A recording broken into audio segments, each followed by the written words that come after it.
you for coming to hear this session today about a pornified culture. It'll be a little, it's deep waters, it can be a little treacherous out there.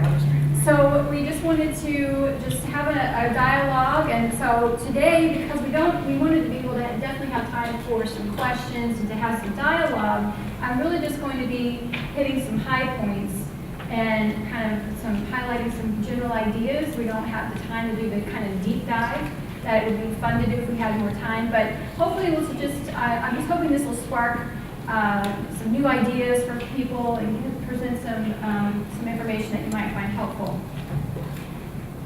So I work for the National Center on Sexual Exploitation in Washington, D.C., and we work to address a wide range of sexual abuse and exploitation issues, and we're particularly interested in showing how what looks like various distinct forms of sexual abuse and exploitation actually intersect and connect with each other, oftentimes exacerbating one form of sexual abuse or exploitation, exacerbating another. So we spend a lot of time focusing on making those connections.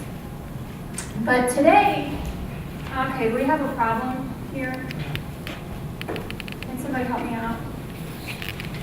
Oh, sorry. You ready? Thank you. Somehow the screen's gotten a little wonky. There we go. Okay. Still not.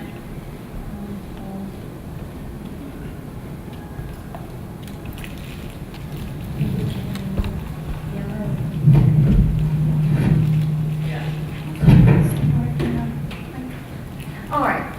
So hopefully, I don't know if we'll have time to get through all these points, but if we have time, I'm hoping that we're going to get through discussion, making sure that we're all on the same page about what we're talking about by defining our terms, and also kind of contextualizing this conversation about pornography, because there's some big picture things that are going on that I think will help us as we move through our discussion, and then some really specific considerations about the way that we are interacting with pornography today. Things like the interactivity of it, the corporate landscape behind it, and etc.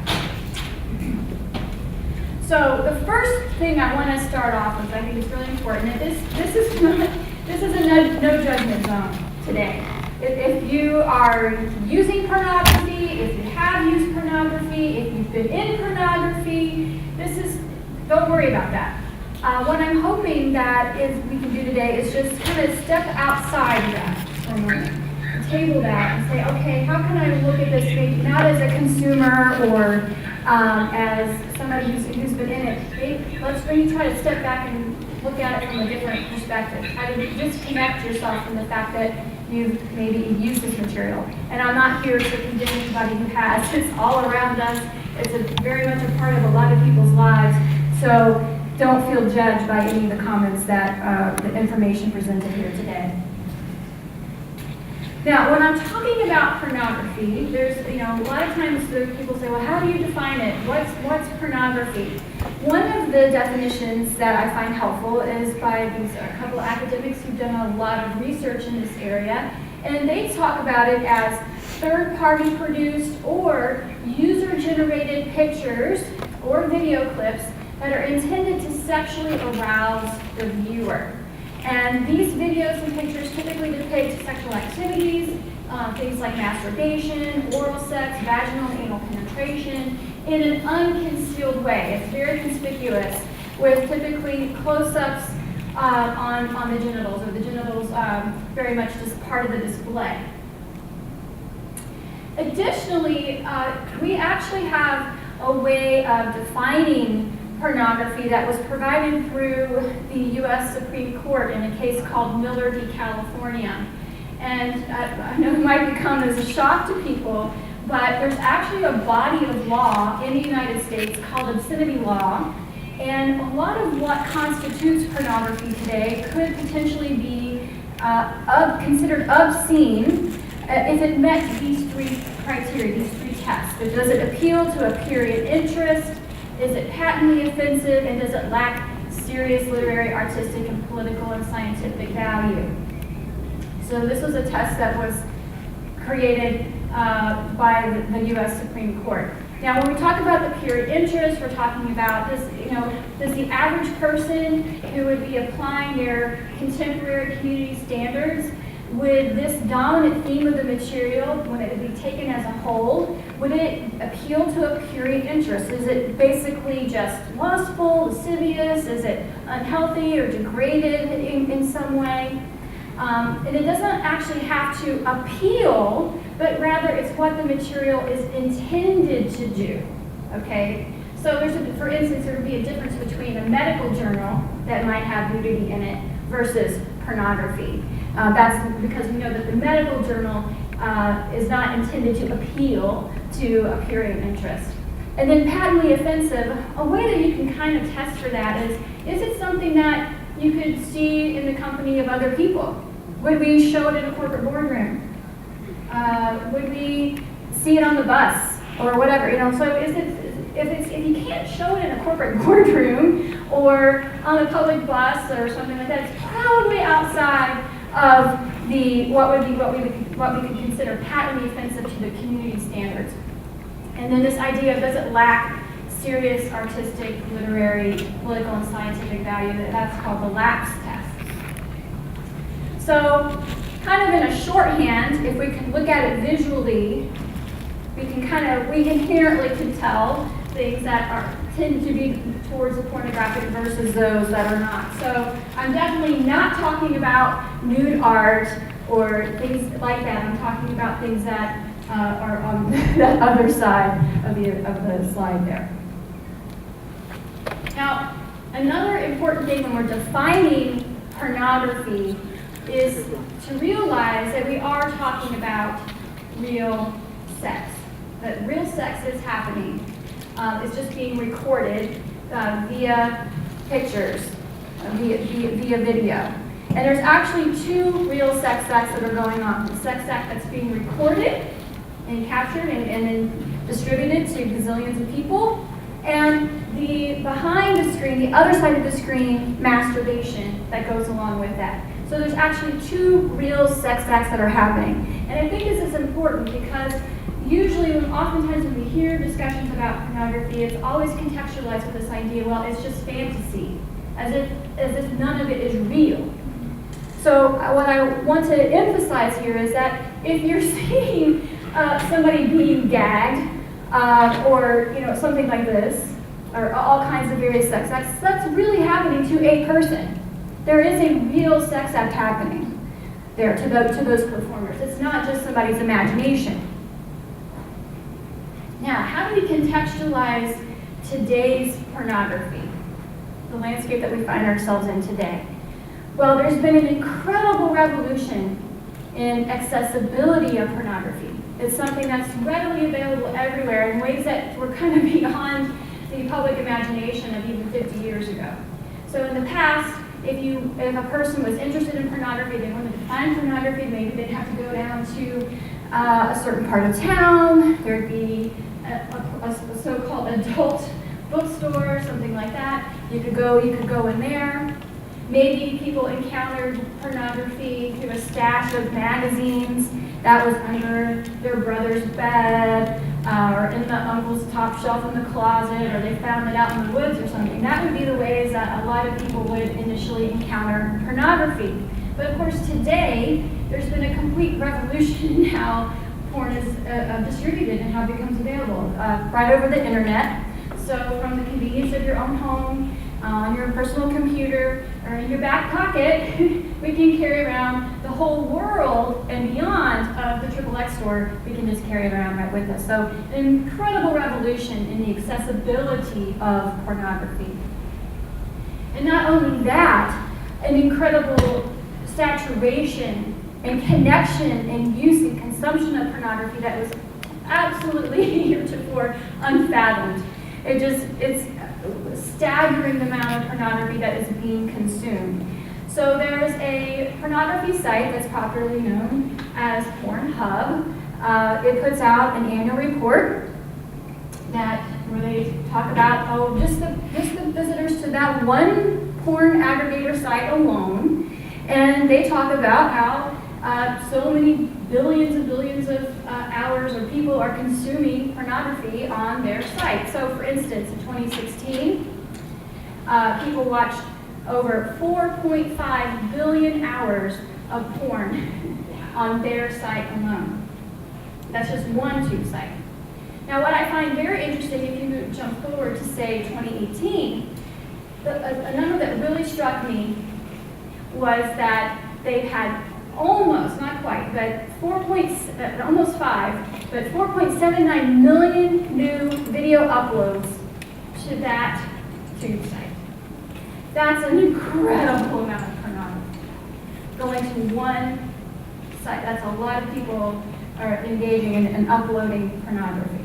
Now they say that if you put all those videos together, that would amount to 115 years of pornography if continually watched.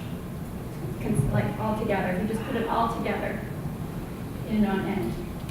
Additionally, in terms of the consumption, in terms of young people being able to access and see pornography, that's happening more than ever. A study out of Australia now puts the exposure of young people from ages, say, 15 to 29, this is the age range they were looking at, and 100% of the males had seen pornography. So, and 82% of the females reported that they had ever seen pornography. Now, what I found particularly interesting in this study was that among those who had viewed pornography within the last 12 months, 84% of males and 19% of females use pornography on a weekly or daily basis. So we're not talking just merely about something that you're seeing and like, oh, stumbling across, but that there's a regular engagement with the material. It's something that you're coming in, you're seeking, you're using, and on a regular basis. So just as we go forward, we won't talk about this right now, but just think about your own experience and when did you first see pornography? How old were you? What was your initial reaction to that? Was it upsetting or was it exciting? Did you have mixed feelings? How old were you? Do you think it in some way shaped your trajectory in life or the course of your sexual template? Something to mull over.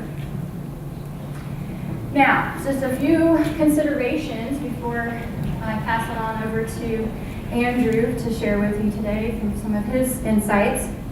But one of the things I wanted to talk about was the interactive nature of pornography. So it's not a static medium that we're engaging with. I guess I should say it's not that it's not static, but it's that the way that we are interacting with it isn't static. It's not like we're just going to a museum and looking at some pictures. Because, as I mentioned earlier, there's besides the sex acts that are being portrayed on the screen or on our, through pixels, we're seeing people who are looking at pornography are sexually stimulating themselves. They're masturbating to it. So there's a powerful release or an activity that's going on. It's not the same as just looking at any old picture. It's an interactive experience. And today, because you're going online, you're looking at it on a computer, you're able to go to all different kinds of sites. It gives you a sense of control, of choices, and of course, the orgasm itself is a form of reward.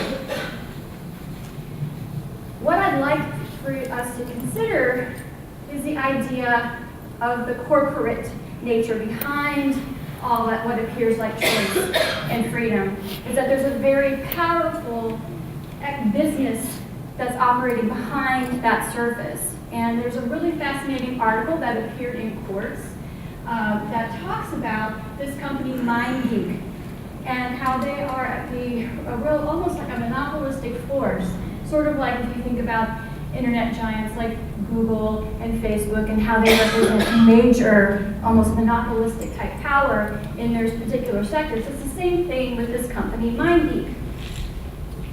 So you can actually see a fascinating presentation about this if you go to this web link. Jennifer Johnson has done some fabulous research in this area. But to the consumer who's engaging with this material, the pornography industry looks very fractured, like there's all these different points of intersect of this vast amounts of pornography. They all seem distinct and separate from each other. But interestingly, there's a major corporate hub that all these interconnected pieces aren't actually interconnected. They're bound together, this tight nucleus of control.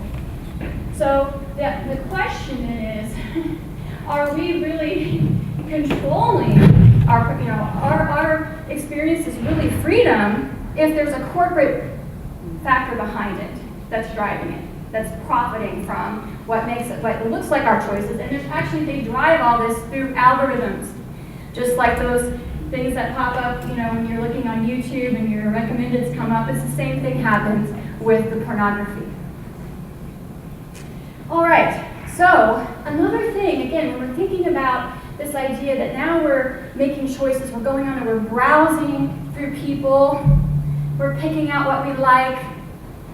So in a way, it's very consumeristic, right? It's turning sex into this consumer-oriented experience where you get the thrill of the hunt, of what you're looking for. There's endless novelty involved, and it gives a person a sense of really sexual entitlement because I'm just going to find what I want, and it's ultimately about the user's experience, not about a relational experience, though there is no relationship here. And ultimately, because of that consumeristic aspect, it's the idea is that you can have anybody who's out there is sexually available in a sense. So pornography, I would argue, is very consumer-centric. It's focused on the sexual pleasure of the person who's behind the computer, behind the phone.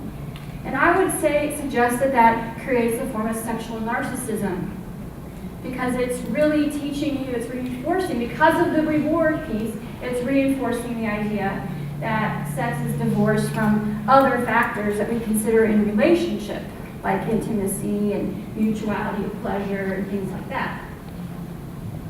And of course, there's an intense chemical reward, which I've alluded to, and we know that through research on orgasm, that dopamine is the neurotransmitter that's really critical to the orgasmic experience.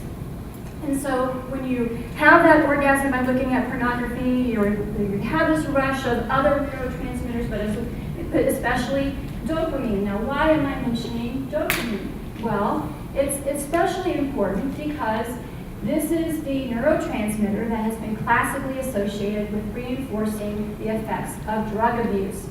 And so, for instance, research shows that neurobiological changes associated with addiction are connected with dopamine. Increases in dopamine levels have an important role in coding reward and prediction of reward, in the motivational drive to procure reward, and in facilitating learning. It is also believed that dopamine codes not just for reward, but for saliency, which in addition to reward includes adverse, novel, and unexpected stimuli. So dopamine is really hugely important and is linked to compulsive sexual behaviors.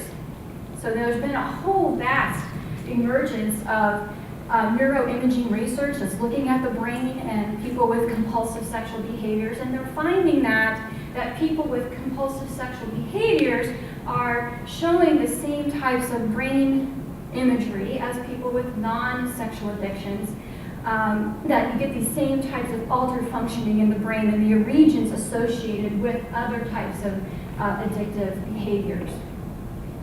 And interestingly, the World Health Organization has just added compulsive sexual behavior disorder to the international classifications of diseases as an impulse control disorder.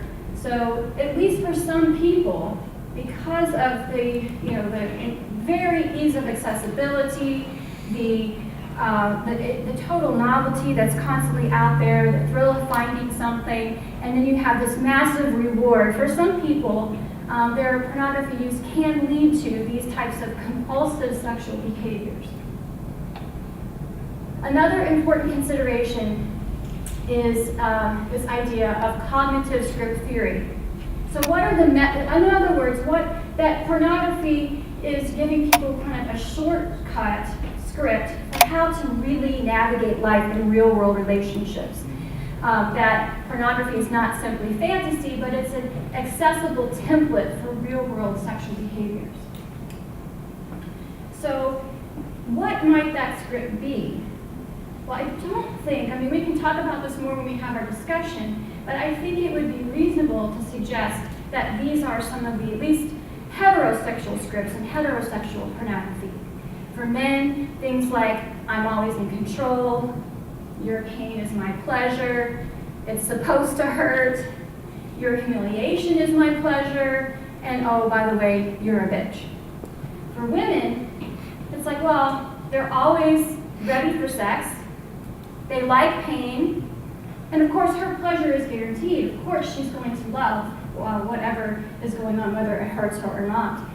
And I would say that the message of pornography often sends also is that it's okay to hurt women, and that they enjoy all the acts that are performed, that men seek to perform or demand from them. And of course they internalize, they project this idea, oh yeah, I am a bitch, I am a hoe, I am a slut. Now, just to kind of bear this out in research, there was an interesting content analysis which looked at the issue of teenage performers and the types of acts that they were performing in pornography versus older performers. And this research showed that 90% of teenage females in videos containing visible aggression displayed pleasure, compared to 54% when visible aggression was not present. So in other words, visible aggression, 90% of those videos featuring teenage girls, they showed pleasure at aggression. Teenagers were significantly more likely to display pleasure in videos that included spanking, forced vaginal or anal penetration, and forced gagging than in videos that did not include those acts. And in fact, females of all ages were more likely to display pleasure in videos furthering physical aggression than those that did not. So I'm going to leave it there. I know Andrew's going to come on up and share some, and then we'll have some discussion. Good Lord.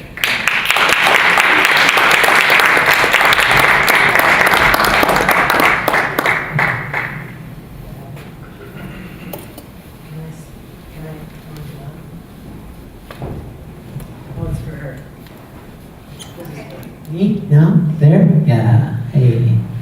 What's up, everybody? I know a lot of you. Hey. I wanted to start by reading this because I was reading this last night. I'm traveling, and I know a book nerd who is such a book nerd that he started his own publishing company, and he publishes books that he's excited about. And he found a book from the 1954, actually. It's about the man's unconquerable mind. What I think he meant humans, but it's back when people just said man, and now you can't say that. But it was just very relevant to this whole thing.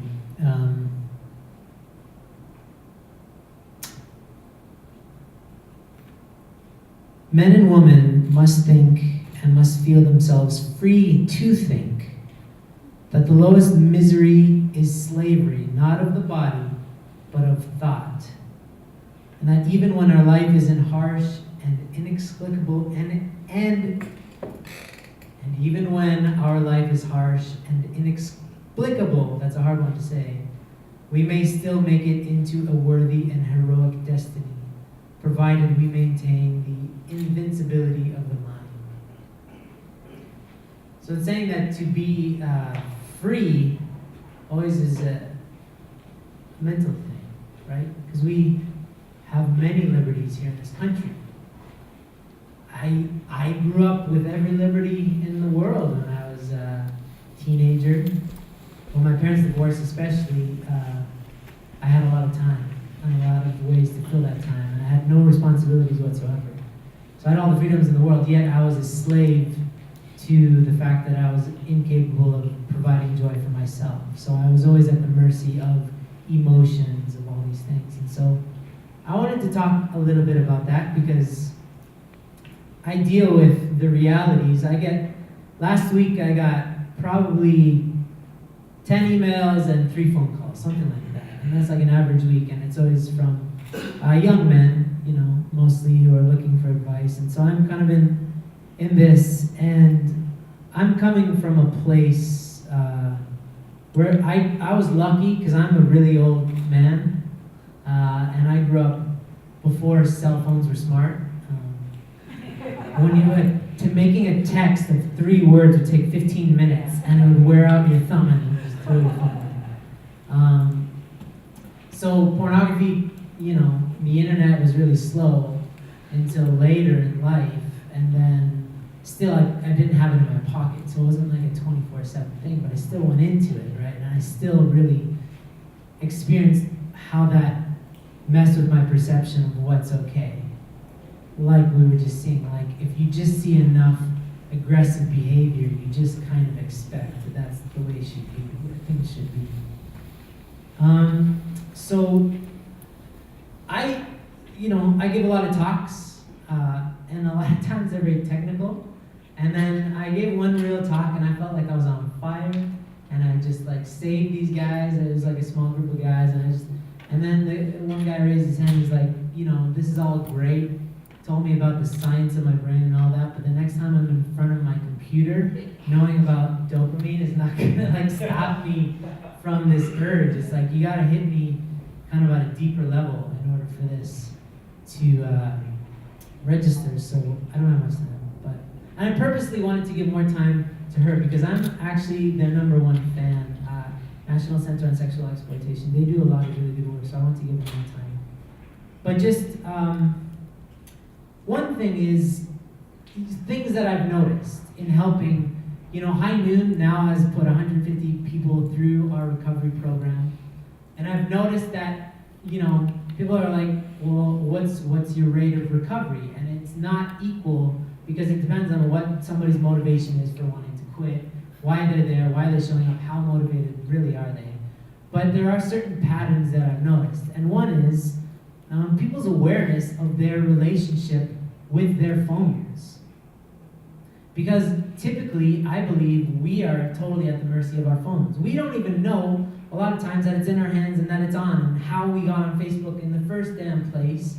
And we're being just pulled along like this little dog on a leash by all of our emotions the second we're in there. Because you don't even know when you got on there in the first place and why you're there. You have no reason. You're just floating around being led wherever the internet wants to take you. So you are in that moment a slave. You're a slave to whatever the internet wants you to be, right? So I really encourage people, myself, you have to be very intentional about your relationship with the internet, because it can be anything that you want it to be. And if that's a good thing, that means you can get all the wisdom in the world, but it can also take you to the depths of hell if you're not careful. So every time you pull it out, especially when people are going through the recovery process and they want to learn how to subjugate their phone, before you go on your phone or in your computer, list out all the websites that you want to go to, what you want to get out of them, and the feeling that you want afterwards. Think about that, because most of the time, if you unconsciously take out your phone, you will put it down at some point, and you will feel worse than you did before you took out your phone. So why, in God's name, are we doing this to ourselves? Why are we purposely torturing ourselves? It's because we have this unconscious relationship and we're just being led to our own demise, but we're willing participants in all of this. Another thing, an issue that I talk a lot about is that typically when all of this stuff comes up, there's 2 responses. One is shame and one is justification, and neither are sufficient. And religion usually represents shame, right? It tells you all the bad things you're doing, and then the response to that is just then everything must be okay. Because what's good for me is, and that's what a lot of people's attitude is towards pornography is, don't tell me what to do. It's the privacy of my own home.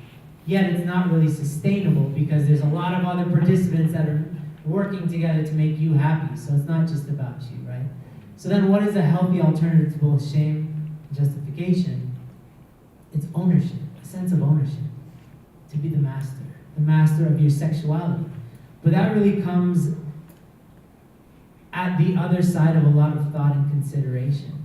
and I'm going to talk about that later. I have my own breakout later, where I have PowerPoints. Huh? I have this moleskin for this presentation, but I got PowerPoints. And I have like 1 minute. 2 minutes, great. I want you guys to do research on this one thing, though. This is one thing, a very actionable thing, is the reticular activating system. And this is something that doesn't get brought up a lot in this sphere of pornography awareness. It comes up a lot in like self-help and stuff. But it's like, in this room, okay, I don't know how to do this test here. In this room, look at me. Everybody, I want you to look at me. How many of these circular lights are in this room? But only look at me. You can't tell. There's no way you can know because your focus is on me. So your awareness of other things, our reticular activating system helps us to focus on one thing at a time because we have 5 senses, but there's so much data all around us at all times that you can't possibly take it in, otherwise we just perish. We just too much. So you have to be able to take it in as much as is humanly possible. But we are trained as humans to only focus on what we deem valuable, but we can actually choose what we deem to be valuable. And when you go down the road of pornography, one thing that I've seen clearly again and again is you start to really sexualize everything because your mind is being sexualized. It's called the pornification of the brain. But you just start to see everything through the lens of pornography and everything becomes sexualized. And I've seen this, really pan out badly. But it's just because you're seeing it through that lens. But you can, because of neuroplasticity, because of all these things, we can train our brains to be at whatever we choose, and we can focus on whatever we choose, and we do have a choice. That's the point of all this, is we actually do have a choice. We're not just slaves, but unconsciously we will always end up slaves. Always. To our lower urges, right? But consciously, if we decide based on our values and the type of person we want to be, then you can start to step by step to create yourself in that image of yourself, okay? So I have 0. Was that a 0, or that looked like a Star Trek gang symbol? What was that? Are you part of the Illuminati? Okay. We want to save some time for some questions. But we didn't get. I mean, these things are super short. So, do you have questions, or do you have any? Yes. Okay. So, I wanted to just throw this out and see if anybody would be interested to comment. Obviously this is a sensitive area and people might not feel comfortable talking about their own experiences having been exposed to or using pornography. But it'd be interesting, to think about questions that people can kind of go away with and be like, well, how has pornography changed you? Has it changed you? Would you say that it has? In what ways? Have you seen like a change in your sexual preferences, your things that you thought you wouldn't be interested in or that were at one point disgusting to you, maybe now that you find are okay? I think that's an important question for people to consider. Do you find yourself, so in other words, do you find yourself looking at pornography you don't like? Or that you thought you didn't like, but now that maybe you do? And another thing too, I think that's related to this would be, are you having relationships, how's it impacted your real world relationships? Are you, do you want to have relations with your partner or not?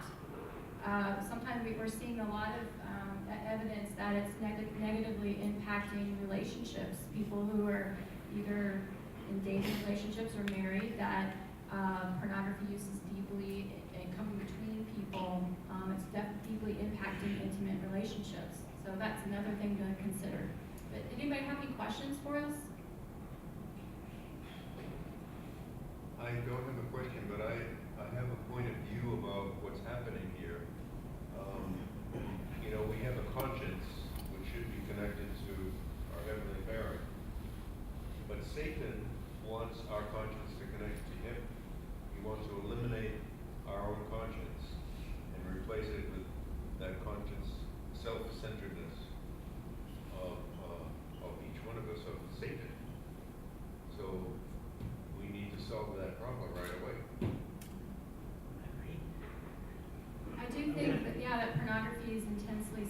culture, it's, like that phrase sexual narcissism, I think is something that's very helpful for us. And if you're engaging with a medium that's all about yourself and not about helping you learn how to care about and engage with others, and if the goal is that you want to have relationships and be intimate with another person, I don't see how pornography can possibly be helpful in that kind of, if that's your goal.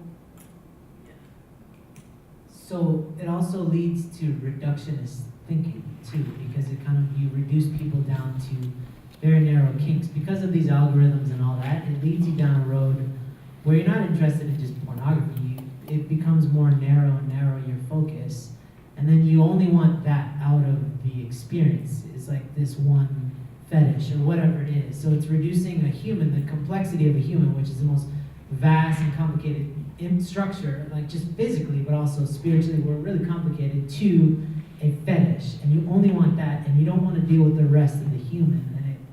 And it makes for a lazy, very incredibly lazy, and you want to get in and get out, and you just want the thing, but you don't want the mess. You want the rest. Yes. Child pornography, why do you think it's growing so fast? So what was the Child, not teenagers, children. Can you repeat the question? Yeah, the question was, why is child pornography growing? I would argue that it's in large part due to a habituation, a tolerance for, if you're using pornography, that after a period of time you're not going to get the same sensation out of vanilla.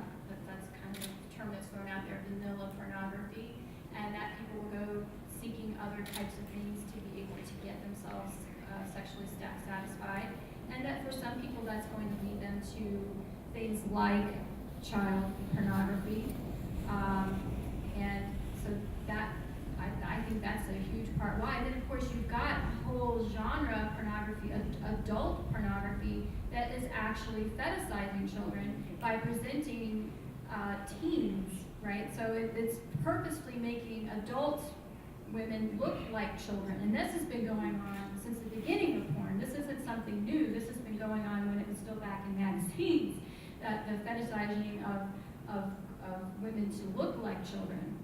So I think, I don't think you can just raise generations of men on pornography and not have these types of, obviously people engage with this, and it's going to have different impacts on different people. Not everybody's going to get sucked into the world of child pornography, but for some people, I think that's going to happen, and we see it all the time. I mean, how many times if you put up a Google alert on your computer for child pornography arrests, the coaches, the teachers, the business people who are getting arrested, I don't think these are people who just woke up and said, oh, I love child, I'm a pedophile and I love children and I want to see them portrayed in pornography.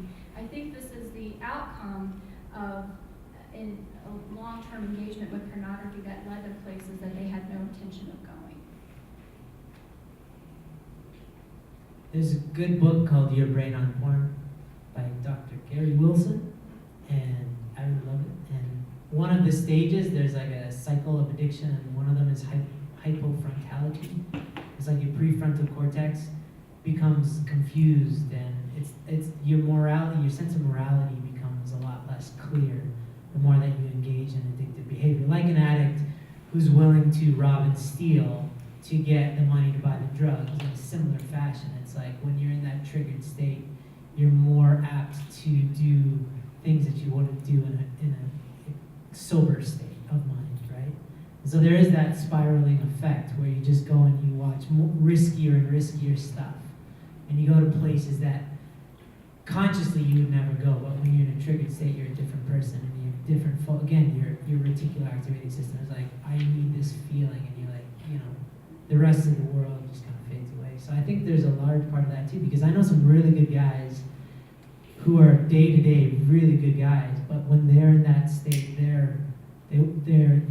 they come talk to me afterwards, and they're like, Dr. Jekyll and Mr. Hyde, the thing took over again, and I went to a place that I am mortified about. And I know actually young women who have said the same thing, who've watched stuff that they despise that side of them, but But when they're in that state, it's hard for them to control, right?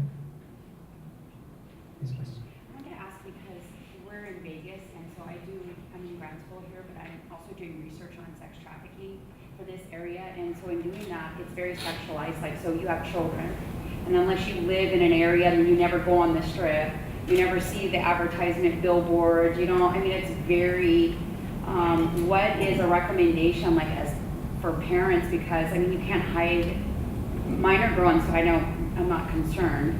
What is like that recommendation? Because everything is, okay, just cover enough, but billboards and there's even some in Henderson I've seen them, and it's everywhere, and that's, of course, we know it's Vegas, but for people that want to live here and this is their life and they, you know, what do you recommend on that? I mean, so last question. The question was, how do you help younger kids deal with an What do you do with the over-sexualized family? society? Yeah, there you go.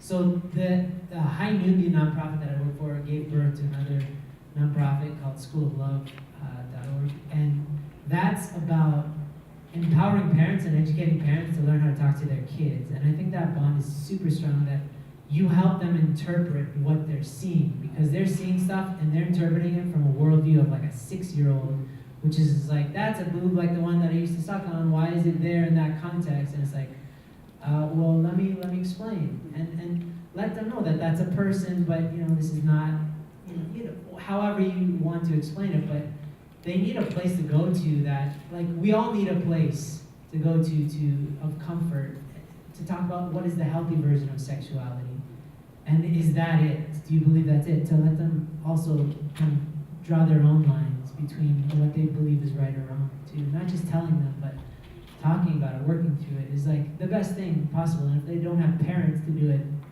an elder figure, something like that, but conversation is so crucial.